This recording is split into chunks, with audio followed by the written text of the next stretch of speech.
Never thought I'd be the kind of person to share something like this online. Most of the true horror stories I've come across on YouTube or Reddit, I always assumed were exaggerated or just plain made up. But what happened to me during my time working the night shift at Walmart, I wouldn't wish on anyone. This happened 2 years ago when I was 19. I was fresh out of high school, trying to save up money for community college. My town didn't have many options for jobs, either fast food, the gas station, or Walmart. I ended up getting hired as an overnight stalker at Walmart, which meant working from 10 p.m. to 7 a.m. At first, it wasn't so bad. The store was open 24 hours, but the overnight hours were usually dead. A few late-night shoppers here and there, mostly truckers or sketchy people buying cigarettes and energy drinks. I didn't mind. It was quiet, and I got to keep to myself. But the thing about working overnight is you start noticing things. Things that wouldn't stand out during the day because the store's busy and full of noise. At night, when the store feels half dead, every little thing gets magnified. A creak in the ceiling, a cartwheel squeaking in the distance, an intercom crackling, even when no one's called for it. The night I'm about to tell you about started like any other.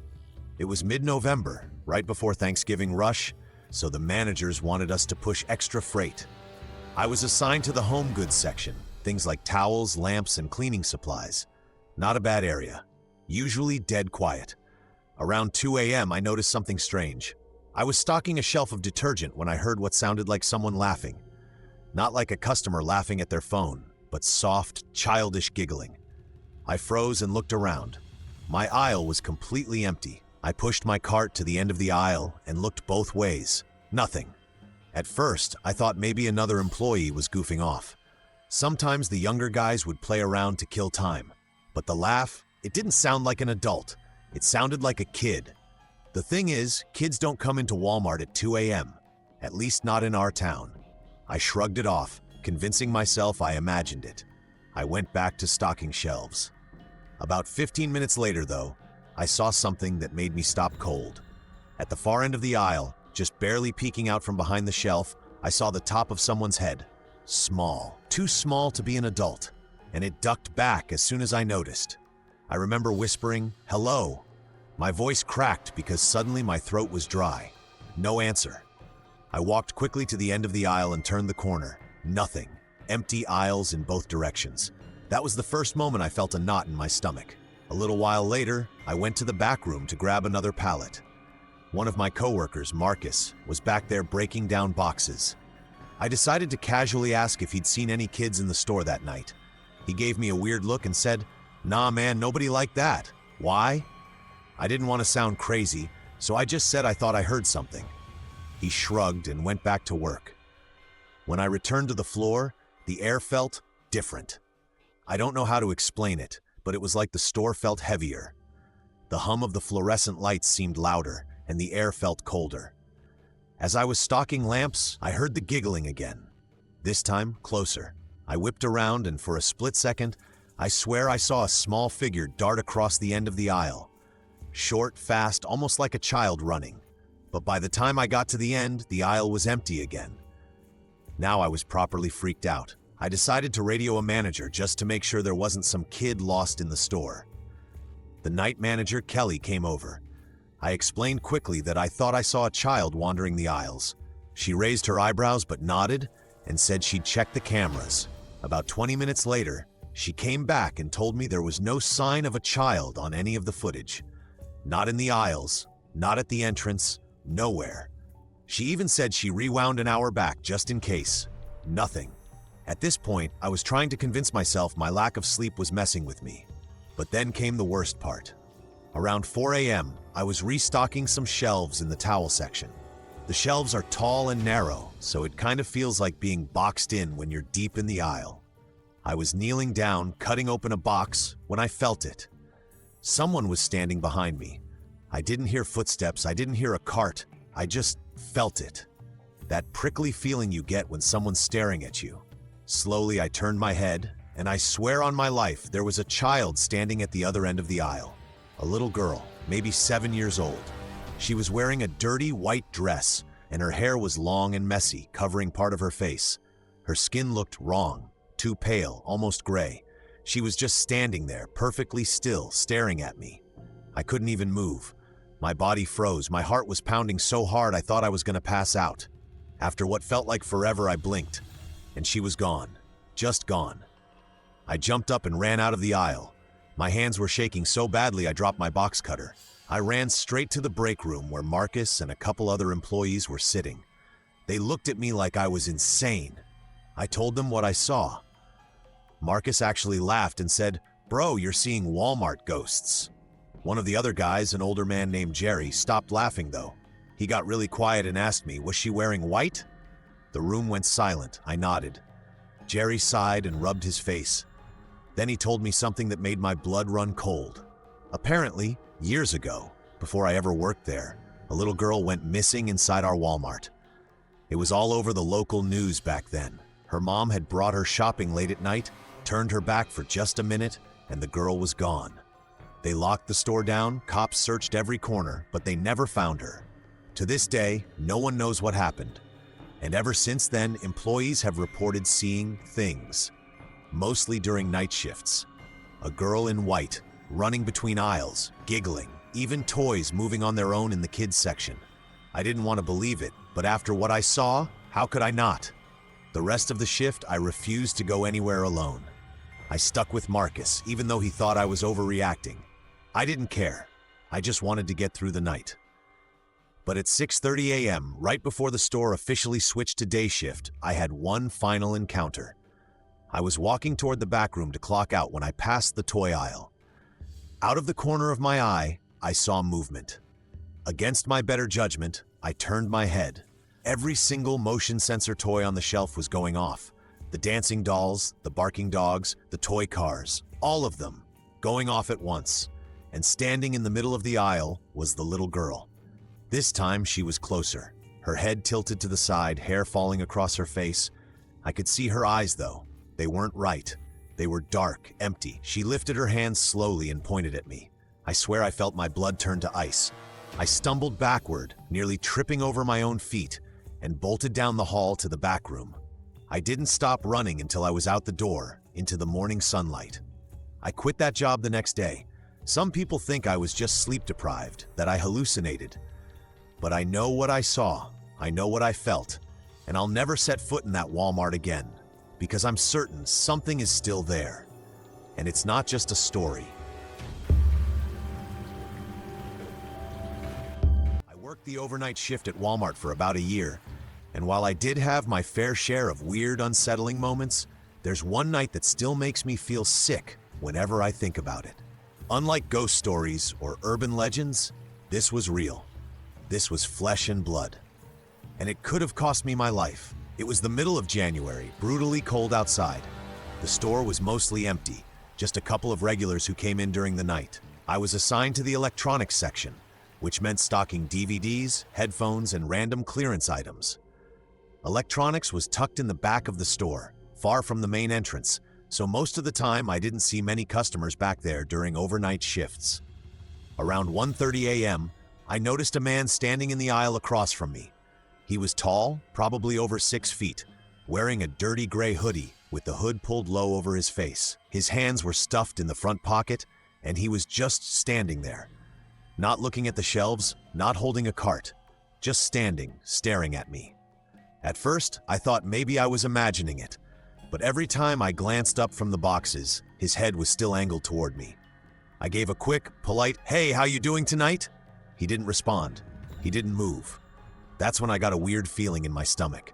I pushed my cart down the aisle, pretending to be busy. When I turned the corner to the next row, I peeked back. He was gone. I let out a breath I didn't realize I was holding and tried to shake it off. Maybe 10 minutes later, though, I was in the video game aisle when I felt it again.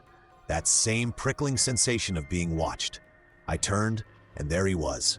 The man in the hoodie, standing at the end of the aisle. No cart, no merchandise, just staring. This time, I didn't even try to talk to him. I grabbed my radio and called for my supervisor, Kelly. She came a few minutes later, but by the time she got there, the guy had disappeared again. Finally, around 6 a.m., the day shift workers started coming in.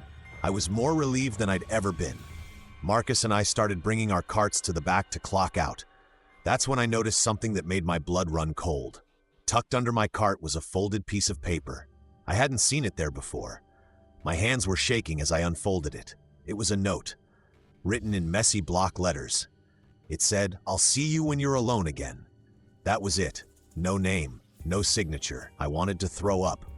I ran to the security office and begged them to check the cameras.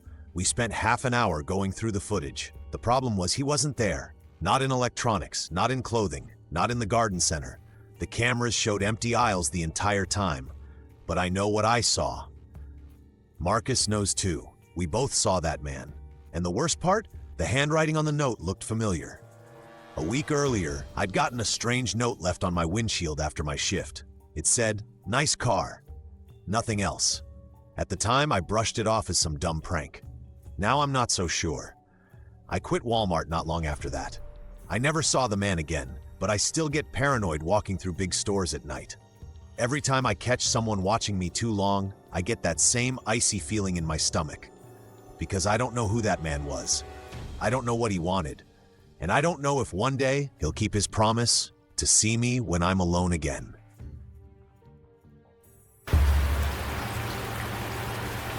I used to work night shifts at Walmart when I was 21. I only lasted about 9 months before I quit. And to this day, I tell people it was because the hours sucked and the pay wasn't worth it. But the truth is, there's another reason. People joke about the weirdos you see at Walmart. And it's true. Working there, I came across plenty of them. Drunk customers stumbling in at 3 a.m., people trying to shoplift meat by stuffing it in their pants, even a guy who once tried to sleep in a display tent in the camping aisle. But none of those encounters are why I left. The real reason is the freezer. If you've never worked grocery in a Walmart, let me explain. In the very back of the store, behind the employees-only door, there's a huge walk-in freezer where they keep overflow stock. It's not like a normal freezer you'd have in a restaurant. This thing is massive. High ceilings, long aisles of stacked boxes, the sound of giant fans constantly buzzing overhead. When you step inside, the heavy door closes behind you with a sound that feels final, like being sealed inside a vault. And once you're in, you're completely cut off from the rest of the store. I always hated that freezer. The night everything happened, it was mid-January. Freezing outside, which made the freezer feel even worse than usual.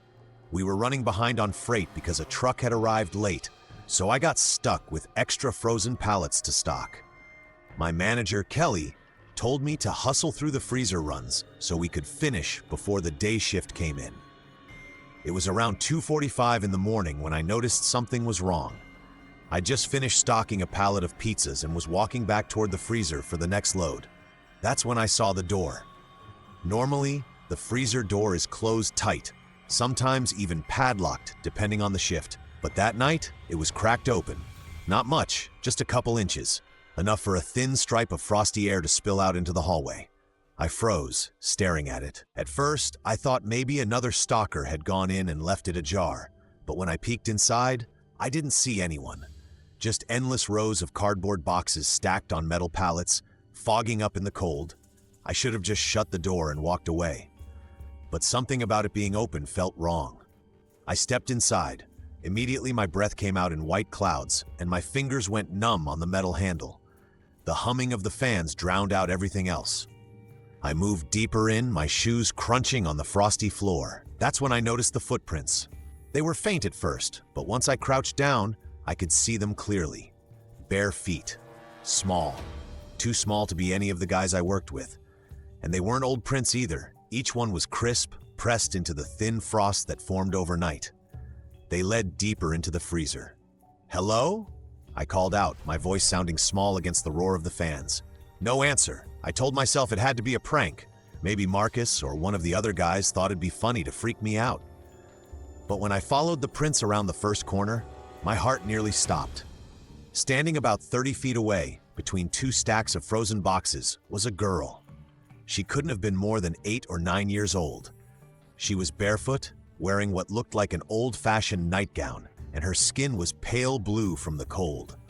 Her long, dark hair hung in messy clumps around her face. For a second, I thought maybe she was real. Maybe some customer's kid had gotten lost and somehow made her way back here. But then she smiled. It wasn't a normal smile. Her lips stretched too wide, exposing chattering teeth. Her head tilted slightly, and her eyes, dark, glassy, unblinking, locked on mine. Before I could say anything, she turned and bolted deeper into the freezer. I don't know what came over me, but I chased after her. My breath burned in my chest, the freezing air stabbing at my lungs.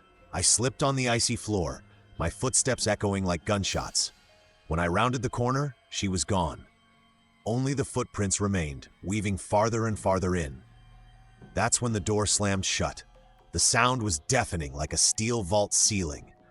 The thin beam of light from the hallway vanished, and I was plunged into near total darkness, save for the faint, flickering bulbs overhead.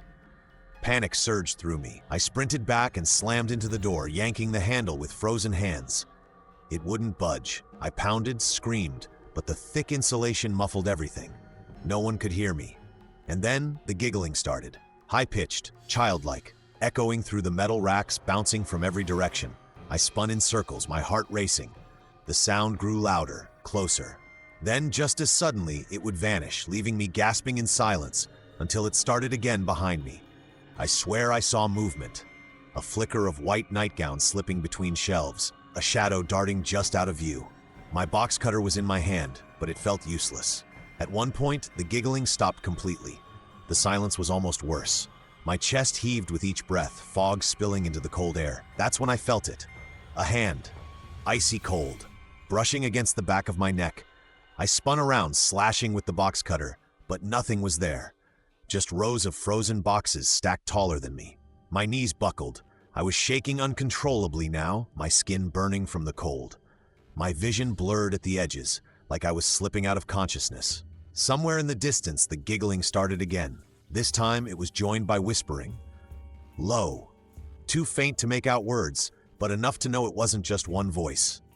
There were more of them. I staggered down the aisle, desperate to find the door again. The whispers grew louder, surrounding me. My breath came in ragged gasps, and my hands were stiff, barely able to grip the box cutter. And then, just as suddenly as it all started, the door creaked open. Light spilled in, blinding me. Marcus stood there holding a pallet jack. His eyes widened when he saw me. Dude, what the hell are you doing? You look like you're about to pass out. I shoved past him, gasping, and stumbled out into the hallway. The heat of the store felt like fire against my frozen skin. My whole body was trembling. I turned back once before the door shut, and I swear in that sliver of darkness I saw her, the little girl, standing between the pallets, smiling. Marcus didn't see her. Nobody did. When I tried to explain to my manager what happened, she brushed it off, said the freezer door probably jammed, that I must have panicked. I didn't argue, but there's one thing I never told her. When Marcus pulled me out, he said something that's haunted me ever since. He said, "Dude, you were standing there with your face against the door for like 10 minutes, just smiling." I quit Walmart 2 weeks later. Even now, I can't open my freezer at home without hearing faint giggles behind me. And I'll never forget the look in that little girl's eyes. She wasn't lost. She wasn't trapped. She was waiting. I worked the overnight shift at Walmart for close to a year. And if you've never been inside one of those stores between the hours of midnight and 6 in the morning, it's hard to explain just how unsettling it can feel. The bright fluorescent lights, the echo of carts across empty aisles, the constant hum of the refrigerators, it all creates this strange, lonely atmosphere. But the scariest thing I ever experienced didn't happen inside the store. It happened in the parking lot, during a week where I started to think I was being hunted. I was 18 at the time, fresh out of high school, and working at Walmart was my first real job. I was a stalker, which meant unloading trucks and filling shelves while the store was mostly empty. My shift usually ran from 10 p.m. until 7 a.m. By the time we clocked out, the sun was barely rising, and the lot would be cold and quiet. Most of my coworkers parked close to the entrance, under the few functioning lights. The far side of the lot was usually pitch black, the lampposts long dead and the asphalt cracked. A lot of us joked about it, how creepy it was, how it looked like the kind of place where people disappeared. But I never thought much of it. That changed in February. We'd had a snowstorm that week, and the plow company blocked off all the close parking spots to clear them. Employees had to park farther out in the lot, where the shadows stretched long and the snow made everything eerily quiet. That's where I first noticed the van. It was an old white cargo van. No side windows, just the two in the front. Rust streaked along the edges of the doors, and one of the headlights looked dim. At first, I didn't pay it much attention. Lots of random vehicles passed through the lot. But that morning, when I was walking to my car, I felt something. A pressure, like eyes on me. I turned my head, and that's when I realized the van wasn't empty. There was a man sitting in the driver's seat. His face was half in shadow, but I could see enough. Greasy hair, a thick jacket, both hands on the steering wheel as he stared at me. Not casually, not like someone lost in thought. His head moved as I walked. He was tracking me. I looked down, pretending not to notice, fumbling my keys. I got into my car, locked the doors immediately, and sat there for a moment. I thought maybe I was overreacting. Maybe he was just waiting for someone. But then, as I put my car into reverse, the van's engine rumbled to life. I pulled out, trying to act normal. Maybe he was leaving at the same time as me. But as soon as I turned toward the exit, his headlights followed. I merged onto the highway. He merged too. Every time I changed lanes, he changed lanes. Every time I sped up, he sped up. That cold realization hit me hard. This guy was following me. My heart was racing. I couldn't go home. I wasn't about to lead him there. So I took the next exit, looping through a series of side streets, hoping to lose him. But every time I checked my rearview mirror, those dim headlights were still there, tailing me. Finally, I spotted a gas station with a couple cars at the pumps. I pulled in quickly, parking under the bright lights near the entrance. The van slowed as it passed. For a second, I thought he'd keep going, but then he swung in too. That was when I panicked. I grabbed my bag, ran inside the gas station, and told the cashier someone was following me. He glanced out the window at the van, frowned, and immediately picked up the phone to call the police. The van idled at the far side of the lot for a few minutes, then drove off. When the cops arrived, I gave them my story. They searched the area, but of course they didn't find him. Probably just some creep messing around, one of the officers told me. They wrote up a report, but without a plate number or more details, there wasn't much they could do. I went home that morning shaken, but part of me thought maybe it was over. Maybe he'd gotten scared off. I was wrong. The very next night, I walked out of Walmart after my shift and the van was there. Same spot, same man, same stare. This time, I didn't even go to my car. I went right back inside and told my manager, Kelly. At first, she rolled her eyes, but when she looked out the window and saw the van sitting there, she froze. She called security, but by the time the guard made it to the lot, the van was gone. For the rest of the week, it was the same. Every single morning when I clocked out, the van was waiting. Sometimes the engine was running, sometimes it wasn't, but always he was there watching. And each day, I became more paranoid. I stopped parking in the same spot. I started leaving with groups of coworkers. I even asked my dad to pick me up once. But no matter what, the van showed up. And then, the notes started. The first one was tucked under my windshield wiper. I see you. Blocky handwriting, black marker, no explanation. The next morning, another note. You can't hide. By then, I was terrified. I started bringing a pocket knife with me to work. My parents begged me to quit, but I needed the job. Rent wasn't going to pay itself. The last note I got was the worst. It said, "Tonight." That was all. Just that single word. That morning, I walked out of Walmart with my chest tight, every nerve in my body on edge. For once, I didn't see the van. The lot looked empty. I almost convinced myself I'd imagined everything. But when I reached my car, I felt it. That same weight of being watched. I glanced across the rows of vehicles. And that's when I saw him. Not in the van this time, standing, 3 rows back, half hidden behind a truck. He was tall, gaunt, his jacket stained, his face pale in the cold dawn light, and he wasn't moving, just standing there, staring at me. I froze. My keys slipped from my hand and clattered onto the asphalt. That broke whatever trance I was in. I snatched them up, dove into my car, and slammed the locks down. My breath was coming in short gasps, my hands trembling. He started walking, slowly. Not toward the store, not toward another vehicle, toward me. I turned the engine, floored it, and tore out of that lot faster than I ever had in my life. I didn't even check the mirrors. I just drove, heart hammering, until I reached the police station again. This time, I shoved the notes at them. I told them about the man, the van, everything. They listened, they nodded, they said they'd keep patrol cars in the area. But I knew it didn't matter, because whoever he was, he knew me, he knew my routine, and he wanted me scared. I quit Walmart the next day. I couldn't bring myself to step foot in that lot again. It's been years since that happened, but I still think about every time I see a white cargo van on the road. My friends laugh and say I'm paranoid. But here's the thing, the police never found him, never found the van. And about 2 months after I quit, one of my old coworkers messaged me. She said the van showed up again, same spot in the lot, same guy inside. But this time, he wasn't just watching. He got out and started walking toward another girl as she was leaving her shift. I don't know who he was or what he wanted. But when I close my eyes, I still see him standing in that lot, half hidden, waiting. And I'll never forget the last note, because part of me is still waiting for the night he decides to come back.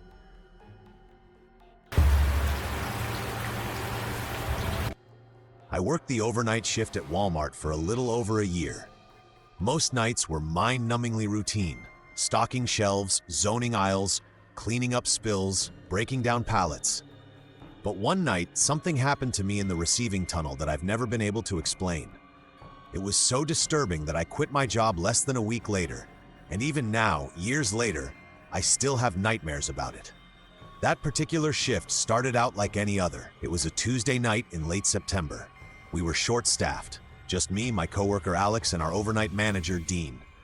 The store was basically dead by midnight. Only a handful of customers trickled in. The storm outside was steady but not severe, just heavy rain tapping against the glass doors. Around 1:30 a.m., Dean asked me to go back to receiving to check on a shipment of electronics that had come in earlier. He said the boxes needed to be moved into the caged area for security.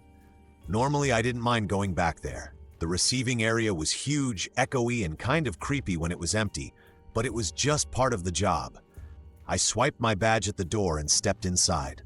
The smell hit me first, wet concrete, cardboard, and something faintly metallic. The storm made the metal roof ping and groan.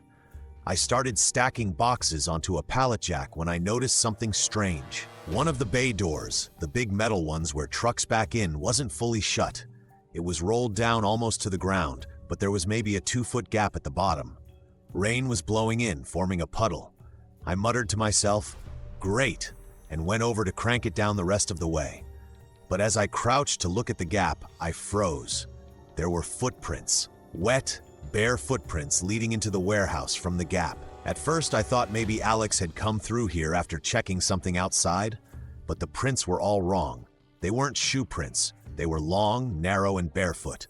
And there were too many of them, like whoever made them had been pacing or circling. I felt my stomach knot. I grabbed my walkie and said, Dean, one of the bay doors was left open. Looks like somebody might have come inside." Dean's voice crackled back, calm but serious. "Don't touch anything. Stay where you are. I'll check the cameras." I didn't stay. Against my better judgment, I followed the trail of prints.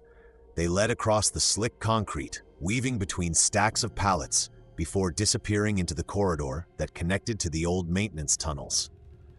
I'd only been down there a few times. It was a narrow, dimly lit passage that ran along the back of the store, originally used for storage, but mostly abandoned now. As I stepped into the corridor, the temperature seemed to drop. The buzzing fluorescent lights overhead flickered, humming louder than usual. The footprints continued ahead, darker against the dusty floor. And then I heard it. The intercom clicked on. At first it was just static, but then breathing. Slow, deliberate, drawn-out breaths echoing through every speaker in the store. After a few seconds, a distorted voice whispered, "Employees, return to your stations." I froze. That wasn't Dean. That wasn't anyone I recognized. The cadence was wrong, like someone mocking the normal announcements. I whispered into my walkie, "Dean, you hear that?" Only static came back. I was officially freaked out now. I turned to head back toward the receiving area, but stopped dead in my tracks. The footprints weren't just ahead of me anymore. They were behind me too. Fainter, but there, as if someone had walked past me when I wasn't looking. My skin crawled. I quickened my pace, heart hammering in my chest. Every shadow seemed to stretch too far. Every flicker of the lights made me jump. When I reached the halfway point of the tunnel, I noticed something else. A pallet jack had been left in the middle of the corridor, blocking the way forward. On the handle, scrawled in something dark and smeared, were the words, "I see you." That was enough. I spun around to leave and froze. At the far end of the corridor, silhouetted in the flickering light, was a figure. Tall, thin, completely still. I blinked and the lights flickered again. When they came back on, the figure was gone. My legs moved before my brain could. I bolted. I sprinted down the hall, past the pallet jack, barely avoiding tripping over stray boxes. My breathing was ragged, my chest tight. I just needed to get back to the sales floor, to Alex, to anyone. I burst through the double doors into the receiving area again, and it was empty. Completely empty. No sign of Alex, no sign of Dean. The overhead lights flickered again, plunging the room into darkness for a split second.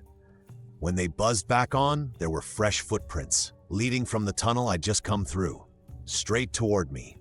I grabbed the nearest thing I could find, a metal box cutter, and backed away. My pulse was so loud in my ears I almost didn't hear it. The intercom clicked on again. This time the voice was clearer, male, deep. "Don't hide." I whipped my head toward the nearest speaker. The voice was right above me, like it was breathing down my neck. That's when I saw movement in the reflection of the break room window. A shadow, standing just behind me. I didn't turn. I couldn't. I just ran. I barreled through the doors to the sales floor, skidding past the aisles. My shoes squeaked against the tile. The store looked wrong, darker somehow, emptier, like even the shelves were watching me. I called out for Alex, for Dean, but only my echo answered. And then, a sound that still makes me shiver when I think about it. Laughter. Childlike, high-pitched laughter echoing faintly through the intercom system. Not from one speaker, from all of them. Surrounding me. I don't remember making the decision. I just know that the next thing I was doing was running full speed to the emergency exit by the garden center. I slammed my shoulder against it and spilled out into the storm. Rain drenched me instantly, soaking my uniform. I sprinted across the empty parking lot to my car, fumbling my keys with shaking hands. I locked myself inside and just sat there, gasping for air, watching the sliding doors of the Walmart entrance. For a few long minutes, nothing happened. The rain pounded the roof, the wipers squeaked across the windshield, and I tried to convince myself I'd imagined everything. That it was stress. That maybe some local kid had snuck inside and was messing with us. But then, the automatic doors slid open. No one came out. They stayed open, letting the storm's wind and rain whip inside the store. And in that brief moment, lit by the parking lot lamps and the flicker of lightning, I swear I saw it. A figure, standing just inside, watching me. I couldn't make out its face. I couldn't tell if it was even human, but I felt it staring straight into me. I drove away so fast I nearly spun out on the wet pavement. I didn't look back. The next morning, I tried to call Dean. No answer. Tried Alex. Nothing. When I finally got a hold of another coworker, they told me Dean had filed some kind of incident report and that Alex had called out sick the rest of the week. Nobody mentioned what I saw. I quit that Friday. To this day, I still don't know what I encountered in those tunnels. A stalker who slipped in during the storm? Some deranged squatter hiding in the building? Or something else entirely? Something that could manipulate the intercoms, the lights, the cameras? All I know is this. When I close my eyes at night, I can still hear it. That whisper, echoing through the static. Don't hide.